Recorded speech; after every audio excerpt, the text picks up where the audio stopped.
Well, all right. It's not the skies over Europe.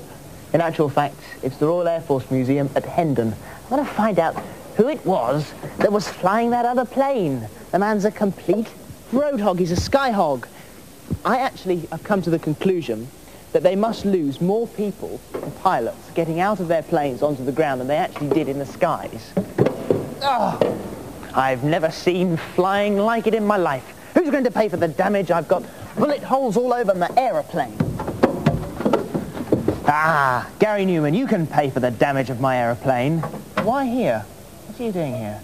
I've got a real passion for aeroplanes. Love anything to do with aeroplanes, especially the older ones. And to me, this is just, it's like seventh heaven to me. You've got your own, haven't you? Yeah, I do. I have an old World War II aeroplane. Nothing as powerful as this one. What is this? This is called a Typhoon. Yeah. Made by a company called Hawker. So is the principle of flying this plane and your own the same? I want to have a little bit of... I'll have to get somebody in that knew it, but essentially, yes, very, very much so. In fact, the aeroplane I've got was the RAF trainer for exactly this kind of aeroplane. You'd go from mine onto this, and you would learn about the problems associated with this aeroplane on my one, because it does all what this does, it's just not quite so nastily as this sort of aeroplane would do it. Show me around this instrument panel then. What have we got in here? This is the airspeed indicator. This is basically just like a speedo in a car to tell you how fast you're going. This is the artificial horizon, which tells you which way up you are. If you're in clouds, you can't see the ground, that kind of thing. Top right is the climb of descent, which tells you how fast you're going up and down. Bottom left, that tells you how high you are. One in the middle at the bottom says what direction you're going. It's a compass, basically.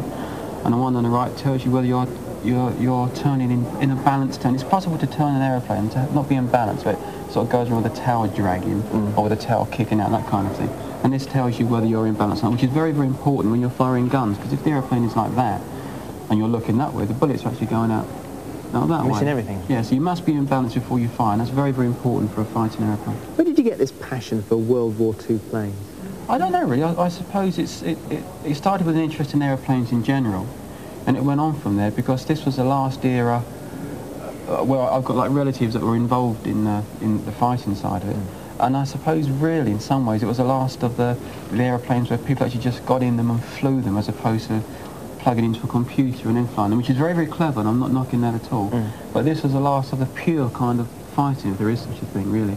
And I think it's that and the fact that they're within my relatives' living memory. When did you start to learn how to fly? 1978, about a year or so before Before the music took off? Yeah, really, yeah, before that. Because a lot of people would think that you decided to throw the ill-gotten gains of the music industry into flying or something, or a hobby, but it's not really a hobby, is it? No, it's much more than a hobby. It's very much, it's almost like a second career, because I do air displays. I do about 25 shows a year with a Harvard formation team, and it really is more than a hobby. It's we get a little bit of money for it, which helps. It doesn't run the airplanes, but it helps to pay for the airplanes and that kind of thing. But don't you worry about your personal safety, zapping around in your aeroplane? I've been trained and instructed, especially in recent years, by really some of the best people that are around. And so I've had excellent training, and providing that I'm careful and fly within my limits, within the airplane's limits, and it keeps on working properly, then I should be fine. But it is obviously more dangerous than going to the shops. Just a little bit. I'm going to get off now, so if you could start it up and take it, just put it over there somewhere, but don't do anything till I've got off, all right? Get a move on. Yeah, all right, but just, I'm nearly off. Okay, right, off you go. This is an amazing looking machine. What's this? It's just a Messerschmitt, a 110. Yeah. This was going to be Germany's bigger weapon.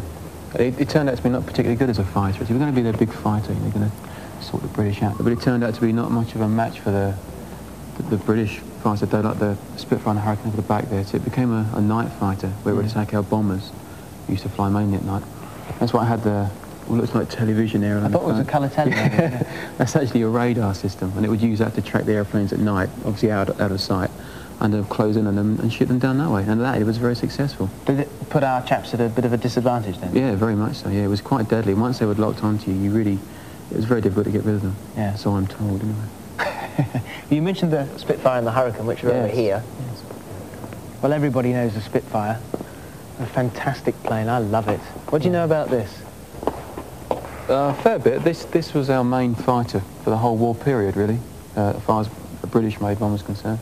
It's very, very powerful. It's incredibly good looking, I think, anyway. Very fast. And I think more than any other aeroplane from the war period, at least, it stopped the Germans. And it's very, there's something like 42 or 44 variations of it throughout the war to keep updating it, you know, to meet what the enemy were doing. I love this. This is my favourite of all, actually. Main adversary to this, so its main opponent really was the Messerschmitt 109. And this is it. It looks a Meade one. Yeah, very purposeful. This is a good aeroplane, but this was the main German fighter really throughout the war, much as our Spitfire was for us. And it went hand in hand with the Spitfire. It progressed, and they leapfrogged over each other, and this had the advantage sometimes than the Spitfire did. But this really was the main one. It's a very, very impressive fighting machine. Why has it got a yellow nose?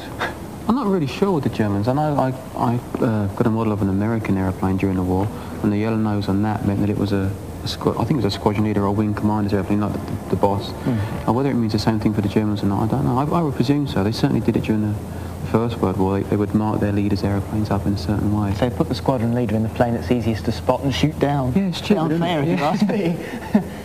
Did you say that they were quite difficult to land as well? Yeah, at one point in the war, they was losing more of these airplanes through landing accidents than they were through the enemy, us. Really, very, very tricky to fly. Very, very small tail area. Very, very difficult to land.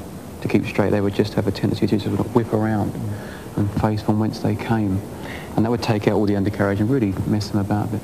You've obviously got quite a comprehensive knowledge of World War II aeroplanes. Didn't you find that in the early days, people didn't take you particularly seriously because of the sort of music? Yeah, very much so. I also run foul of the press. I was in an airplane, I had an accident once. I wasn't flying it, though they said I was.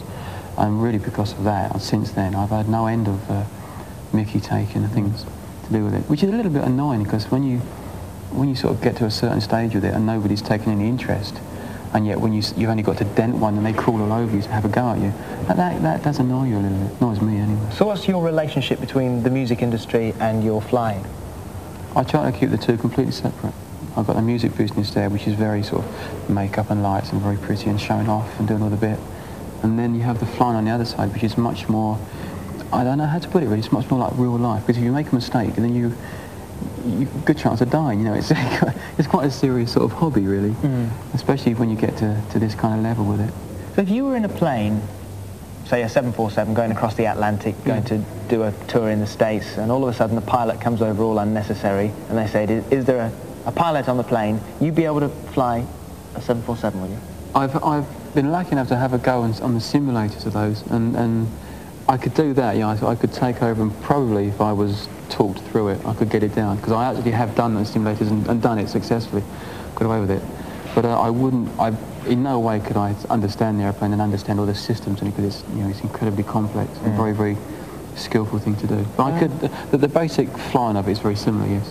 Well, if you reckon you could fly it, follow me, because I've got a bit of a challenge for you. Come over here. It sounds good. Have a look at this. Well, Gary, thank you very much indeed for talking to us.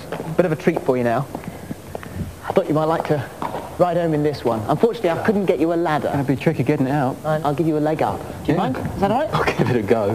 There you go. Right. Have another try.